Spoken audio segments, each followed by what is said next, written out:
ciidamada difaaca Tigreega oo dabada ka soo riixaya xoogga gaarka ah ee Canfarta ayaa waxay ciidamada Canfartu saaka weerar ballaaran ku soo ekeeyeen Garbaciise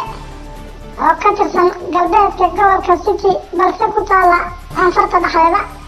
halkaas oo ay ciisihii hal dhumay iyo mid aan raacay ka dhigeen isla markaana la wareegeen magaalada Garbaciise waxaa iyadana naloo sheegayaa inay hadda dagaalo culus ka socdaan Gadhmalu iyo Cundhufo oo lala wareegi rabo waxaa toos u wada shaqaynaya ciidamada difaaca Tigreega liyuga iyo maamulka Canfarta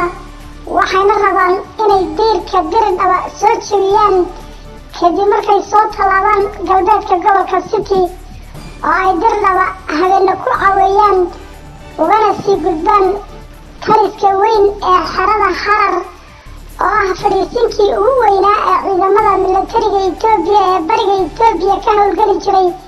taasoo waqti xaadirkan haawanaysa qorshaha ciidamada difaaca Tigreega ee TDF waa inay toddobaadkan gudihiisa jigjiga ku jebiyaan jaandheerkii Tigreega wixii maamul DB ah qabtaan soo daystaan kumanaanka Tigreega ah ee uu Mustafa Cagjar ku xidhay deegaanka iyaga iyo hantidoodiiba iyo ciidamada Tigreega ee 8 bilood ku xidhan xerada Garbaciise Mustafa Cagjar wadna garaac badan oo cabsi keentay ayaa u diidan inuu tuuq dhaho xaaladiisu waa meel la qaban waa inuu cararo uu rabaa laakiin meel uu cararo iyo qaab uu cararo ayuu garan la'yahay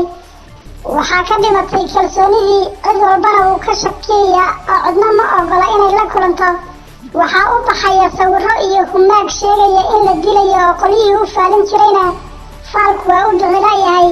waxaa afkiisa laga gartay jaad ii keena iyo soo jeed taagan